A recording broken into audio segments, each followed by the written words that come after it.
এই হলো আমার বসানো প্রথম পর্তুলিকা।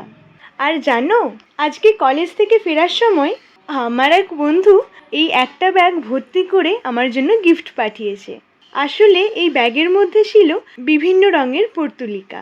আসলে ব্যাপারটা হলো, আগেরটার মতো এটাও ছিল কিন্তু আমার প্রথম পর্তুলিকা। তখন আমার কাকিমার কাছ থেকে একটা ডাল নিয়ে সামনে দেখতে পাওয়া একটা টবে বসিয়ে দিয়েছিলাম।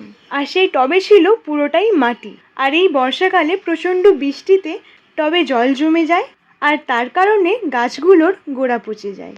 এই জন্যই বন্ধুর কাছ থেকে আবারও নতুন করে পর্তুলিকা এনে সেই টবের মাটিটাতেই বালি মিক্স করে পটিং মিডিয়া তৈরি করে ফেলি। মাটি আর বালি কিন্তু 50% করে দিয়েছিলাম, যার কারণে জল কিন্তু আর জমবে না।